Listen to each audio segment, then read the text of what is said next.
WMFD.com. It is Coffee Talk with Jay Fox, live from the WMFD studios in Ontario, Ohio, being sponsored in part by the Cove Coffee Shop in Old Town, Ontario. Joining us today, DeLee Powell, who is the owner, the president, the CEO of Baker's Collision, currently housing my destroyed 2016 Jeep Compass. Well, you guys came to the rescue, I'll tell you what.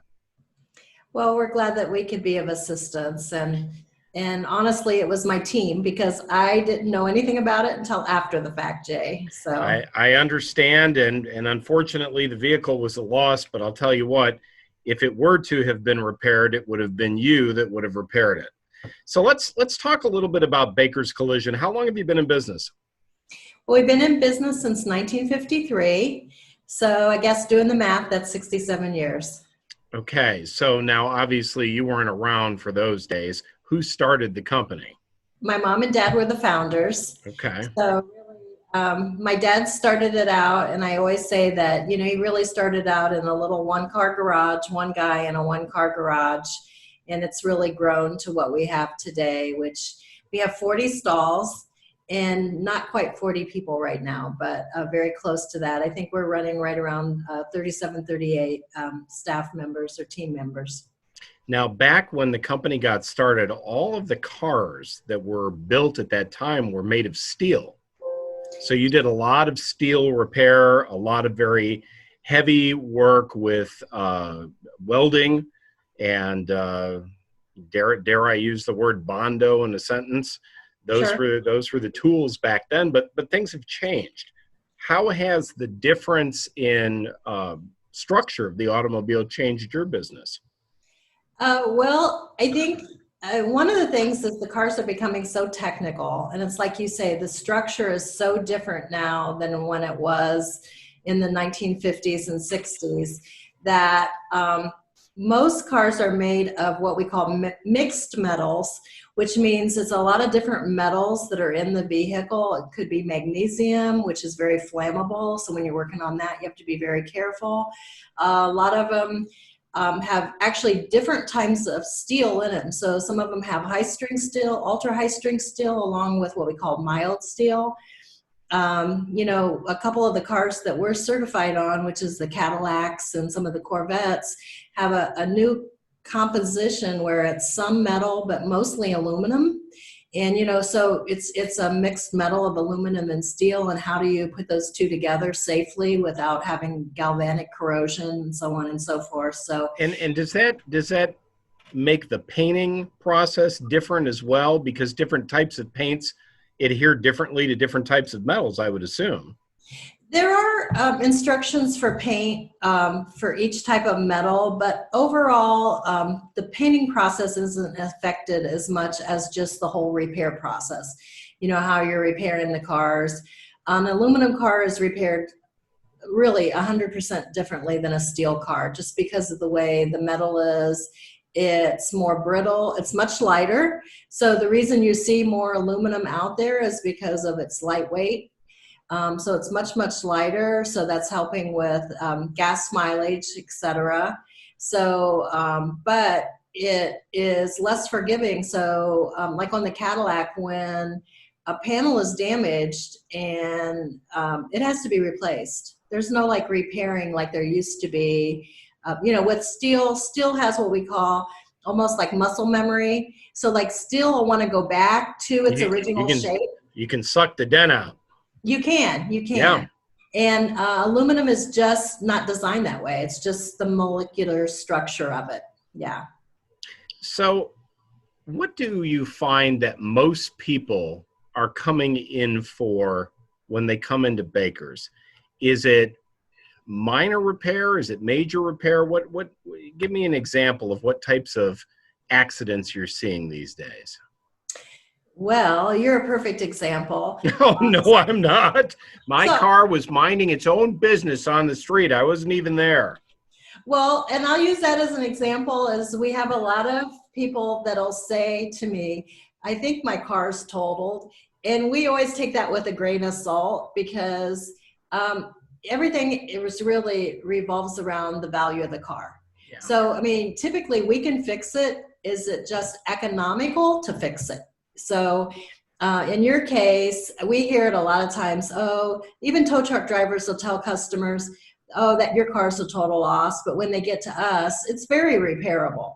So when I heard your comment about what happened, I thought, oh, it's, it's really not as bad as Jay's thinking it is. But guess what? It was. It sure was. You were right on. It definitely was a total loss. And so that happens a lot. And deer hits. So a deer hit can be anything from a minor damage, just a little deer running into to your door, to thousands and thousands of dollars. So, but what comes into our shop primarily is a mix of work, and that is really what is good for us. So it's a small, medium, and large hits, and we do get a lot of large hits, probably more than it allows our mix to be a little higher in the larger hits versus the smaller hits. And I think that's because of our reputation. People know that if it's damaged badly, that if it is repairable, we can fix it. And that's true. We definitely have some very, very talented team members that can fix these cars. Now, one of the things that most people don't realize is that when their car is involved in an accident, that accident may not just impact the body or the frame of the vehicle. There are many other things that it could impact. So you will diagnose beyond the surface. Tell us a little bit about what a comprehensive diagnosis involves, because I've been to your shop and I've seen vehicles that are in 1,000 pieces, and I wonder how you're going to put them back together. Yeah, so you're right that when a car is hit, there's what we call the initial point of impact, which is kind of like where that car is hit. But then we actually look at from the whatever that it would be. So let's say that is the left front corner, the driver's front corner, which is typically the number one place a car is hit. That cannot go all the way through to the right rear of the car, depending on the inertia, how fast each driver was going or what was actually hit.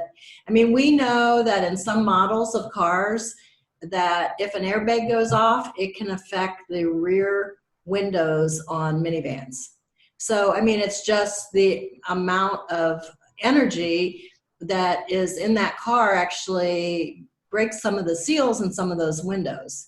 I mean, at one point, they had so many airbags in these cars that they actually had to back them down, because even though they were saving the driver or saving the passengers in the car, they were actually breaking the eardrums of the passengers in the car because so many airbags going off. Oh, wow. I mean, some vehicles have 11 airbags in a vehicle. So you have 11 airbags going off all at one time. If you have a rollover or something like that, that can be really some additional damage to the passengers in the car also. But as a rule, they definitely are lifesavers, and we highly recommend that people wear their seatbelts and that they have cars that are, safety rated.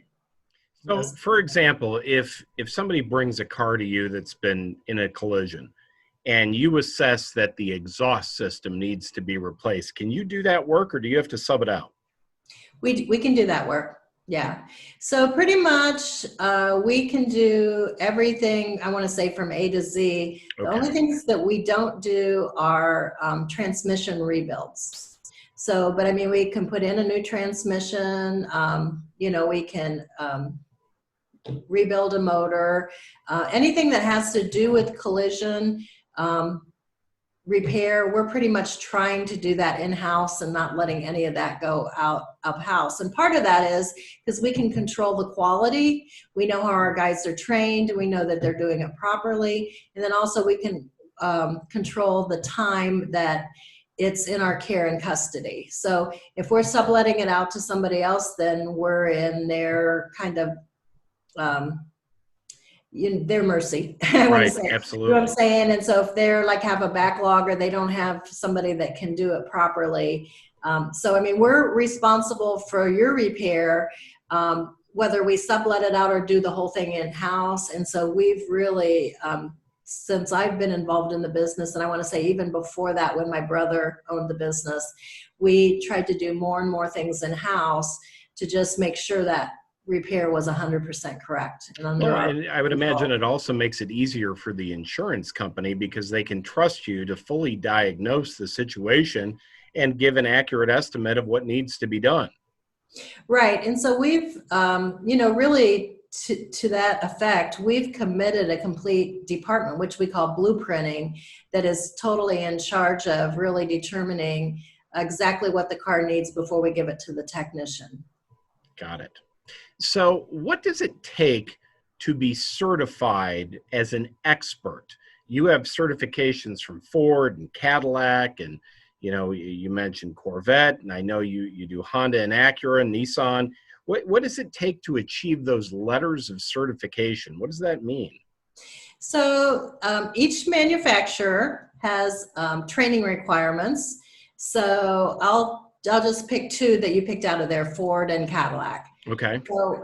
So Ford, part of the reason that Ford came out with some certification was, in 2015, they came out with the aluminum Ford F-150. And so that particular vehicle has a steel frame. The entire rest of that truck is aluminum. And that took 700 pounds off of that vehicle. So that really lightened that vehicle up.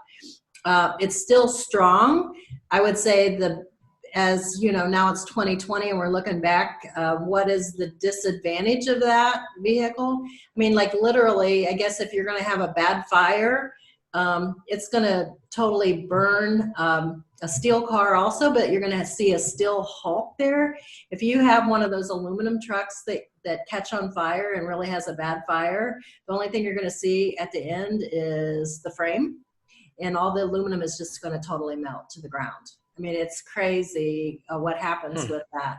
But so going back to the certification, so Ford required us to take certain trainings on that Ford F-150 to really understand what needed to be done with that. When they bring out new models, they require us to take certain training classes. Most of those classes are in conjunction with a company called iCar. And actually on staff right now, we have an iCar instructor. So he's gone through really learning all of that training. So he not only can train our staff, but he can train us throughout Ohio and the area. So we always say, we're actually training our competition. But it's good that the industry is brought up to understand how to repair cars properly. I mean, that's always my goal, is to be the leader in this area, but to bring our competition, whether it's kicking and screaming or whatever, up so that it really benefits all the consumers in this area as far as their, becoming certified. We are one of the very few shops that are certified on the Fords in the area. And then on the Cadillac, I think there's only 5 shops in the state of Ohio. We were the second to be certified on those Cadillacs. And not only is there a lot of training involved, so I'm going to flip over to Cadillac and say with Cadillac, there's 5 courses that we have to take every year to recertify. And so we have a structural technician that has to take it. We'll have a non-structural technician that has to take it. And then we also have an estimator. So we have estimators. So they all have to take it. And not only are they taking this training, they have to pass the training 100%. So it sounds like we have 3 people taking it, but typically we'll be having 6 to 7 to 8 people actually taking those trainings to learn that. Then there's special equipment. So on that Cadillac, there's actually special fixtures and jigs that are only made for that particular car. Okay, so hold on, wait a minute. You said a word that I want to clarify. What is a jig? Because to me that means a dance. Yeah. So what is a jig? Okay.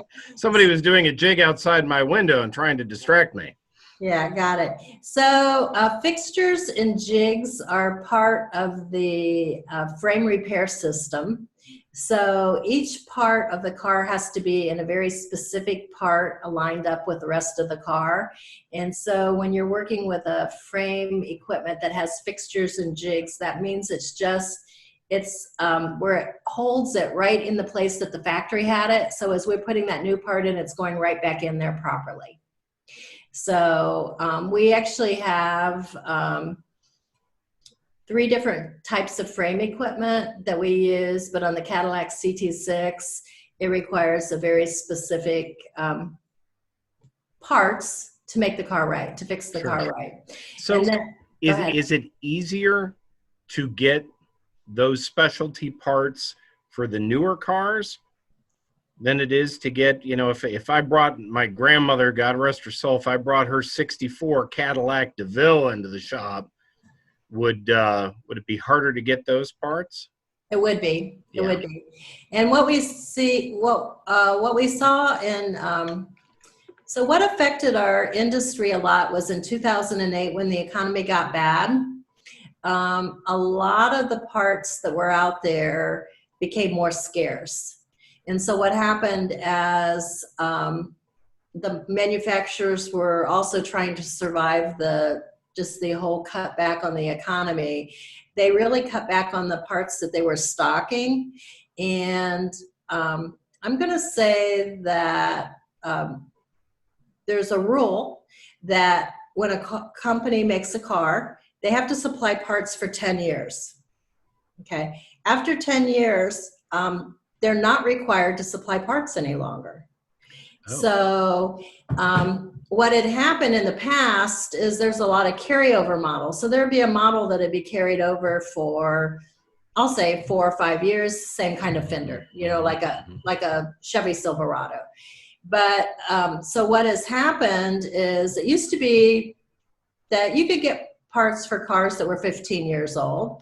But nowadays, it's much harder to get parts for cars that are 10 years old than it was prior to 2008. Which is why places like Mill Iron do so well, is if a vehicle is totaled and it goes, you know, over to Grant's shop and it sits there and there's a part that works that maybe isn't available anywhere else, it's a great place to source that particular part. That's correct. That's correct. And they have a really good system. They have a system of communication with salvage yards all over the United States. And so they can locate parts for us all over the United States. So essentially my Jeep Compass is now an organ donor. Correct. Yes, it is. Yes, it is. It signed up that little box, organ donor. Yes. Yes. Oh, my. So, you know, organ donor leads to health. And let's talk about the elephant in the room. How has COVID-19 affected your business? Well, I would say our business has been much better than restaurants. You know, my heart goes out to restaurants or even places like the Renaissance Theater that has just really been affected by the fact that it's not business as usual. So what happened with COVID-19 is we were considered an essential business. So, and that is because we're tied into transportation. So just an example, a doctor is an essential individual, has to go to work, has to take care of people, and he needs a way to transport himself from home to work. You know what I'm saying? And so because our industry was considered an essential business, and the insurance companies knew that. So the insurance companies did reach out to us, you know, are like, we open, you know, how are we operating? So the insurance companies were aware of it, but I want to say for about a month when everybody was really hunkered down there in April, most of the consumers were not aware that we were even open for business, that they weren't aware that we were an essential business. So it definitely affected it. We went from over 100% capacity, having quite of a backlog of work, to down to 25% capacity. Okay. So that was, May was very, very challenging for us because even though customers didn't know in April that we were open, we had enough business to carry us through. So between the insurance companies still sending in our backlog, we were okay for April, but it really came to hit in May. And of course, that was when businesses did start opening back up. People that weren't essential started opening back up. People started driving a little bit more. So we were able to take advantage of the payroll protection plan, the CARES Act. So we were able to get a loan to be able to keep our people on. So we were able to keep our staff on 100%. We were able to encourage them to take some vacation days. I know nobody wants to take a vacation day during a pandemic, but no. They were taking some days to be at home with their family or do things around the house or whatever. So, and then we just kind of worked through that very slow period. We actually accelerated our training during that time. So with our training for our certifications, that renews typically at the end of July, and we completed all of that by the end of May. So we accelerated our training because our guys were slow, so they could just do the training. Sure. And we did a lot of house cleaning. So we painted walls, we painted floors. So we just did a lot of things to try to stay busy and be ready for when work picked back up. So I feel like we were fortunate that our business was considered essential. And then even some other businesses that were considered essential closed down. Our biggest problem during that, I want to say, big close down was like getting parts. So we were really concerned about getting parts, but again, because the transportation is considered essential, even though like Ford and General Motors, they closed down the assembly lines, they never closed down the parts supply lines. But just because of really everything that was happening with COVID and people weren't aware of it, like the shipments that we would normally get, like daily shipments, we would get twice a week shipments. So it definitely affected parts availability and speed of us being able to repair cars because of that. Yeah. So as you look forward to the rest of the year, do you see yourself back to normal, or are we still operating on a modified basis? I think we're being positive about that. We're hopeful it's going to be normal, realizing that we're really, there's an unknown out there. You know what I'm saying? We don't know. I mean, just as kids are going back to school, things are trying to get more normal, but as things continue to open up, I think everything is around how many people get COVID in Richland County. If the hospitals can handle the volume that we have, I think everybody is going to, try to continue business as usual. Well, the good news is that, as of this broadcast on the 5th of August, we're back down into a safer zone than we were a couple of weeks ago. And it looks like, it looks like the curve is flattened. I hate saying that out loud. I have to cross my fingers and dot my I's and all that good stuff. But it looks like we're doing a good job. And, we have our masks, I have mine, you have yours, and, we do what we can to be safe. So. And I can report that we are, number one, none of our staff has gotten sick with it. So we've knock on wood. Yeah. So we've had no staff that has gotten sick or that immediate family member has gotten sick. And also we treat every car like the person that's driving it has COVID. So I can tell you when that car comes in, before we even get in the car, we're like cleaning the door handles. Sure. Outside, inside, and then we're really thoroughly sterilizing the car before anybody works on it, and then before we give it back to the customer. And the good news, if you're going to get your car repaired during this time, is most cars will go through our bake cycle, and our bake cycle is 140 degrees. And we know that COVID dies at 133 degrees. So does that come with barbecue sauce or no? No barbecue sauce included. Got it. Yeah. All right. So Baker's Collision. Yes. Now we are 6 decades down the road plus. Yes. Okay. And still recognized as the top shop in town. Congratulations on all of your accolades. You have a website. I'm going to peek over here. It's real simple, bakerscollision.com. And a couple of the things that I notice is that, and I've never seen anybody do this before, but you can watch your car being repaired. Yes. Why do Yes. you do that? So it just is a way for customers to be updated on what's going on. So if you bring your car in, you get a number that's specific to you, Okay. and you can then watch those steps. So we take a lot of pictures. Some of it is insurance companies want to see certain photos. They want to see documentation of the actual damage. And then every day in the morning, we take photos of the stage your car's in once it goes into repair, like once the parts are there and it goes into repair.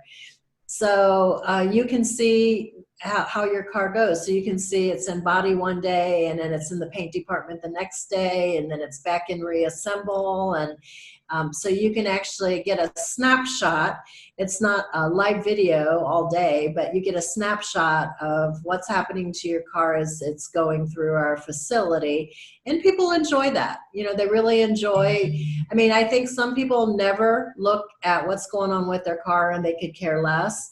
Other people definitely are watching their car repairs. I had one gentleman that emailed me and said, and this would be like a J comment. He said, I think you're in over your head with my car. He had a Pacifica, I remember it specifically, and we had the whole side of it out. So we had the front door off, the whole side, what they call a uniside off of that car. And it is very complex. And when he saw how far we had disassembled his car, he thought we'd never get it back together. I did get a very nice email after the fact that, you know, he had to eat his words, but he was very nice about it. And we get that. I mean, we forewarn people, like, your car might be disassembled a little bit more than you think. I mean, when you're having to put a uniside in a car, you take all the interior out, all the carpet, the head, you know what I'm saying? You're having to take a lot, you're having to take the car apart more than most people realize to get it fixed and back together. Absolutely. DeLee Powell is the president, CEO, owner, lady in charge at Baker's Collision. She's also been part of our community for many years and continues in a social service capacity. Rotary, correct? Rotary. Yes. Right. You're a Rotarian. You know the four-way test by heart. I do. Absolutely. And what other things are you involved in? Well, we've been involved with the chamber. You know, I think the chamber is in, I don't know about all chambers, but I would say in Richland County, we have a great chamber of commerce. We do. You know, we're very proud that in 2019, we were selected as Small Business of the Year for the Chamber of Commerce. Yes. And then, so I've completed my application and we're running for a National Small Business of the Year. So I don't know, we threw our application in there and we're hoping to do well nationwide as well as countywide for that. Also, I'm involved in the National Federation of Independent Businesses. So I really believe in that. I really believe that small business is the backbone of our company or our country, and that it's really the engine that keeps our country going, just like Midstate Multimedia is a wonderful small business, you know, in Richland County. I always say we have a little bit of a parallel story that we tell, and we kind of run parallel because your company has been very innovative and been somebody that's done a lot of firsts in the country, not just in the county. But I just, besides being involved with the NFIB, I'm the chairperson for what we call the Area Action Council. And that's just to encourage people to know what's going on right now because of the presidential election year and just things that are happening. We, one of the things they do is really talk to people that are running for positions. Whether it be judges, whether it be state or federal congressmen, we just really want to make sure that the people that we're electing are pro small business. Yeah. Absolutely. Well, DeLee, thank you so much for joining us on Coffee Talk today. The company, again, is Baker's Collision, bakerscollision.com. If you're involved in an accident and the tow truck comes, you tell them to take that vehicle right to Baker's Collision, and they will set you up. And they'll do it with great service and a smile and an exceeding expectations every time. So thank you very much for being on the program today. I'm Jay Fox. You've been watching Coffee Talk, a service of WMFD Television, exclusively available on the website, WMFD.com. We want to thank our sponsor, the Cove Coffee Shop, for allowing us to come into your living rooms today. I'm Jay Fox. Thanks so much for watching. We'll see you next time on Coffee Talk.